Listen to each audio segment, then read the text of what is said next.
Edited AN. Hey, not too much was edited in this chapter. Please enjoy. Thanks for all the support to this book. I really appreciate it. Anyway, please proceed. Don't forget to vote and comment. Part 1. Fingers type fast early in the morning, something they haven't done in a very long time. It's refreshing though, being able to do this again after a while. It feels like a new spark of inspiration has been born, and now, all they want to do is bring it to life. Midoriya is very grateful that his fingers still have it in them. He was worried that with his lack of creativity, therefore his lack of writing, he won't be able to type with the same energy. Oh, but he was wrong, he still has it in him. He skips his morning run today too. He's just too excited about the story. Second chapter done. On to the third. He says to himself before stretching out. He checks the time on his laptop screen. Whoa, it's 7 a.m.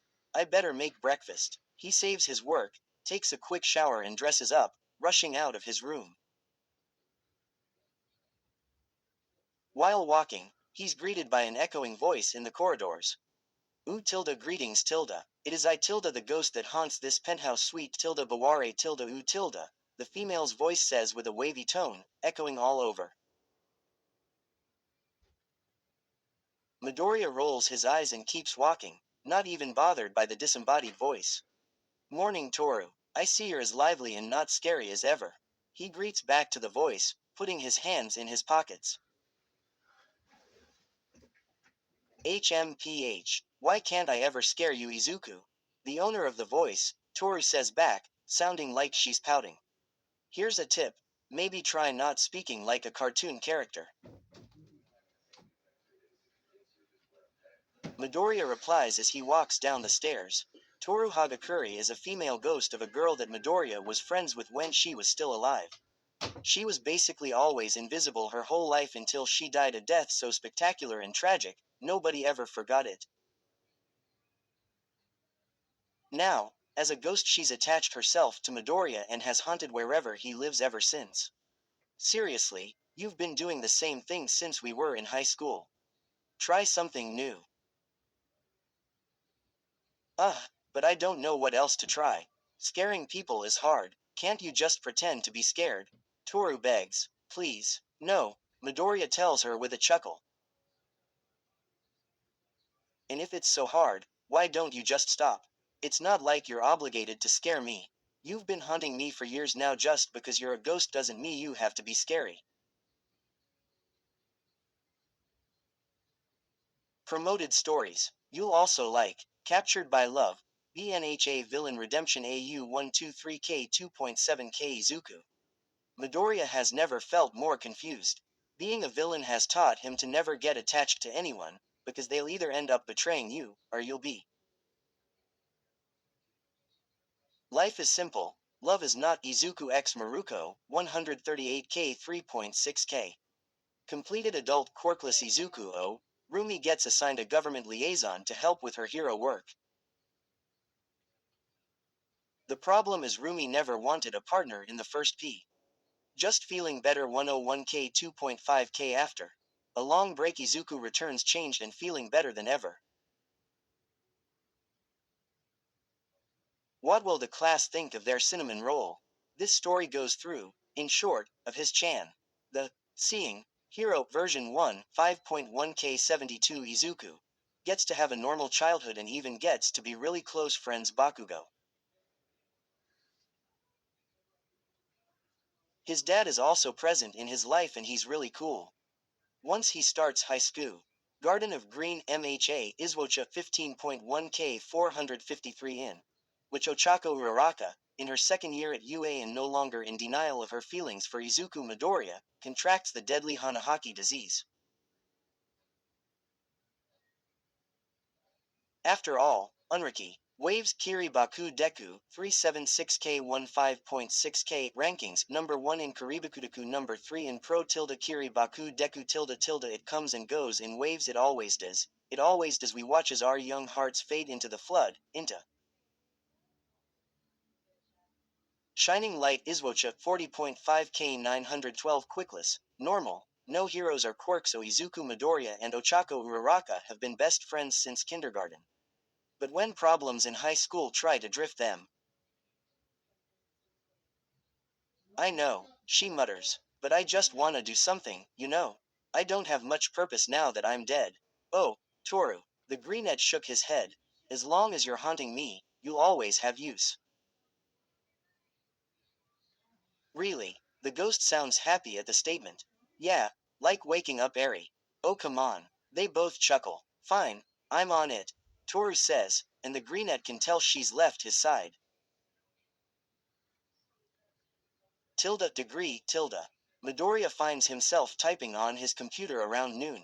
He's been really into this story and is already on the 5th chapter. So far this is turning out well, he mutters to himself. I can't wait to show it to Uraraka. He continues typing as he starts to hear voices on the first floor of his suit. Hey, does Midoriya have any leftovers from last night? He always has leftovers. It's only him and Eri living here anyway. Well then, what are we waiting for? Let's see what he's got. Midoriya rolls his eyes at the conversation coming from downstairs.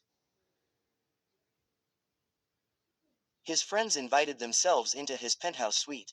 Again. Usually he's ready to get down there and chase them out, but nowadays, he's not so grumpy.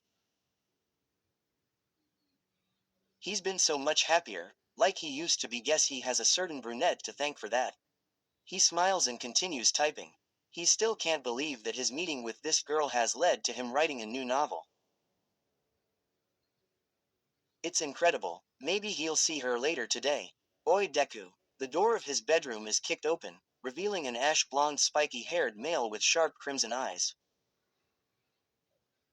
We need to talk. Midoriya fights the urge to yell at the man who just barges into his room with his hands in pocket of his sag jeans like some kind of thug.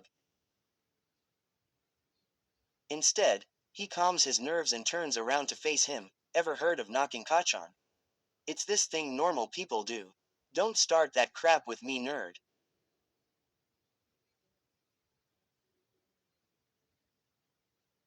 The ash-blonde man scowls, but it quickly turns into a smirk. Knocking is for people who wait. I'm a man who goes in while it's still hot. Deku nods and hums sarcastically. Yeah sure. You see, this is why people say you're a player, Kachan. Who's fucking saying that? He demanded angrily. Gimme their names. I'll fucking kill them. Easy there. Don't wanna blow a fuse now, Kachan. Midoriya teases, his own smirk appearing on his features. Does it really matter who's saying those things anyway? They're probably just trying to get under your skin. Don't fucking tell me to calm down. He spat at him. I bet it's you who's saying it, isn't it? Who can say? The green-haired man shrugs and turns back to his computer, returning to the chapter. Although, I do enjoy getting under your skin. Fuck you. Midoriya chuckles. Katsuki Bakugo is a world-class special effects artist and Midoriya's childhood best friend. He lives in a penthouse suite across from his.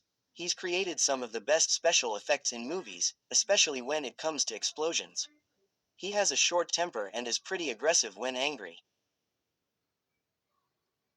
He's also the person who gave Midoriya his well-known nickname, Deku, while he calls Bakugo, Kachan.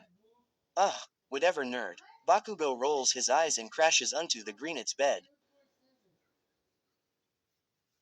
Like I said earlier, we need to talk. Midoriya sighs and continues typing. For the last time, Kachan, I didn't steal your Shio ramen recipe for our last cook-off. I got it from the owner of that ramen place in Okinawa. Bullshit. You can say whatever you want, but I know you copied it off my phone somehow. You weren't fooling me with that spicy taste. Bakugo snaps back and the greenette rolls his eyes. The blonde sighs and folds his arms. Anyway, that's actually not what I wanted to talk about. Then what did you want to talk about? Midoriya asks. You. Me. Yeah, you. What about me? You know what? Bakugo says. You've been all gloomy and grumpy for the past year.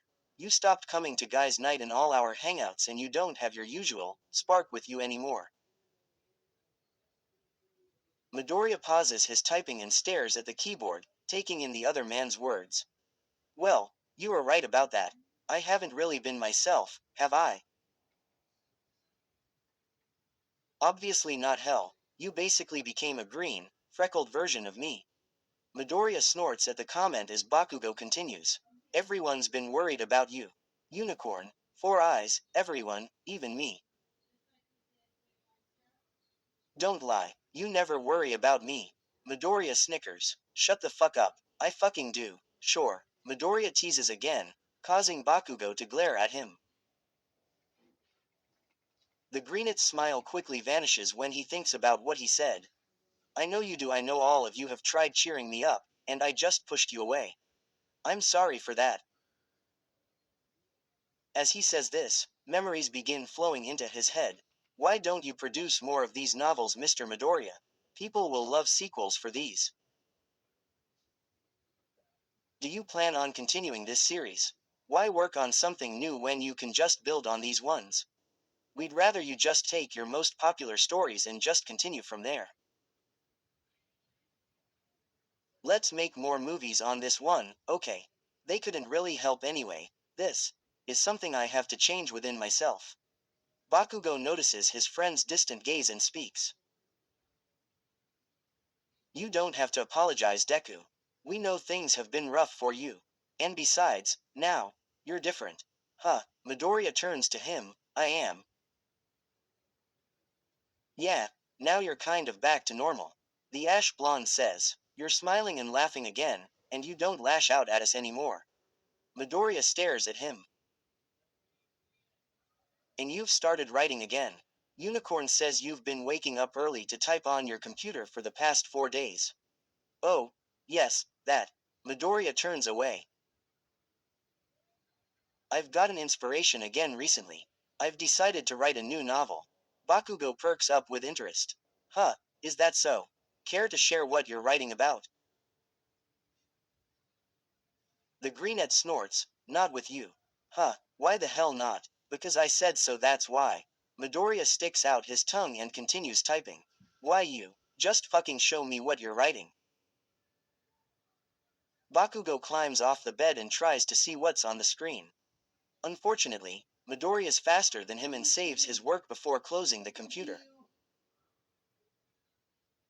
Bakugo manages to lift up the lid of the laptop again, but it's returned to the login screen. The ash blonde male growls. Give me the fucking password, Deku. Midoriya smirks at him before pushing his wheelchair backwards. Not a chance, Blondie. What the fuck did you just call me? Bakugo demanded angrily, looking ready to pummel Midoriya to the ground. The writer notices this and quickly jumps off his chair and runs out of his room. And so the chase begins. Midoriya dashes down the stairs with Bakugo hot on his trail, and just when the greenette reaches the bottom of the stairs, the ash blonde leaps from where he is and lands on top of Midoriya. Ah, get off of me. Not until I fucking change the trajectory of your nose. The two wrestle on the ground like animals, their other friends just staring at them. They aren't really surprised by the scene, just tired of seeing it. Do you two ever grow up? A pink-haired woman asks. She's sitting next to a red-haired man, who has his arm around her waist. He shakes his head. Just leave him, Mina. It wouldn't be a normal day if they didn't argue or fight at some point. Yeah, but still, Eijiro. It gets really annoying. The woman replies to her boyfriend before sighing. They're so immature, Kaminari says. The black-haired man watching TV next to Kaminari looks at him blankly. Yeah, this coming from the guy who sneaks into someone else's suite every day just to steal their food. The golden blonde blushes in embarrassment and looks away. A feminine laugh emerges in the room. You walked right into that one, Denki. Toru says. Shut up, ghost girl. He yells at her. He looks at his girlfriend. Say something, Kyoka. Sorry, Denki, but Shiro and Hagakure are right. Jiro says without glancing up from her phone. You really did walk into that one. Oh come on, you do it too. You're the one who always coerces me. You make me sound evil when you say it like that. Everyone laughs as the musician pouts. The red-haired man speaks up. Don't let them get you down, Kaminari. I have to admit though, Midoriya's food is delicious. See, Kirishima gets me. That's because Eijiro's a people's person. He gets everyone. The redhead's girlfriend says, he still defended me. No, I was actually defending Midoriya's food. I still think that you stealing it is wrong and totally not manly. Kaminari retreats to a corner, a depressed aura surrounding him. I'm all alone. Nobody's on my side. They all sweat drop but say nothing as they're used to this reaction. The group have been friends for some time now after all and are all celebrities. Mina Ashido and Hantasiro are professional dancers, and have both choreographed several dances in movies, TV shows, music videos and live performances. Ashido is more into break dancing and contemporary dancing while hip-hop and freestyling is Siro's go-to, and Ashido's boyfriend Eijiro Kirishima is a professional martial artist and fitness coach. He believes in true manliness and strength, but his girlfriend is probably the strongest person he knows. He's also choreographed many fight scenes in movies. Bakugo and Midoriya finally cease their tussle and lay on the floor exhausted. Are you two finally done? Melissa walks out of the kitchen with drinks in tow. Yup, Midoriya says, getting up and taking 2 water bottles from the tray she's holding. He tosses one to Bakugo, who catches it with ease. After taking a few gulps and sighing, he looks back at his friends. Don't you guys have things to do today? No, Ashido answers. We're all actually free for a whole week. Sorry to invite ourselves in as always. But coming over to your suite is fun. Kirishima grins. Yeah, plus Hagakuri's here. Siro adds. Ah, you guys tilde, Tora says, flattered. But if we're interrupting anything, we don't mind leaving. Melissa says after giving everyone else drinks. Midoriya stares at all of them before shaking his head with a slight smile. They're a little surprised by his reaction. It's alright, I don't mind. Make yourselves at home. The Greenette smiles. I've got something to do, so just call if you need anything, or ask Toru. Oh come on, I have more use than silly errands. The poltergeist complains. We'll see. Midoriya chuckles. When he hears little footsteps rushing down the stairs and a familiar ringtone filling his ears, he turns and looks down to see a familiar white-haired girl with a tilted unicorn horn hairband. Deku, someone's calling you, Eri says as she holds up the phone. Someone named Ochako Uraraka. Midoriya tenses. Ochako Uraraka, who the fuck is that? Bakugo asks, raising an eyebrow. It's no one. Midoriya says nervously and quickly takes the phone from the little girl, petting her on the head. Thanks a lot, Eri. He quickly dashes up the staircase, leaving his friends confused and surprised but mostly suspicious. What was that about? Siro asks after a long silence. Dunno, but he's hiding something. Ashido says, narrowing her yellow eyes. Definitely, I'm pretty sure we know most of Midoriya's contact list. Kaminari points out. Yeah, and I couldn't recognize that name. Jiro says, which means, it could possibly be someone he met up with. What? No way. Midoriya doesn't take numbers from just anyone, especially with how he's been lately. Siro counters. Kaminari thinks, maybe they're a fan. He doesn't take numbers from fans either. The black-haired man adds, okay, so if it's not a fan or a complete stranger but also not a celebrity or a person we know. Ashido began. Then who is it? Now that I think about it, Midoriya has been calling and receiving calls a lot lately from this Uraraka person. A lot of texting too. Tora joins the conversation. And he's also been going out a lot at night. Wait, are you serious, Toru? Ashido asks in surprise. Cross my heart if I still had one. When did this start happening? Kirishima questions the ghost girl. About a week ago. Yeah, that's right, Melissa says, thinking back. I'd sometimes catch him leaving when it's almost 10 p.m.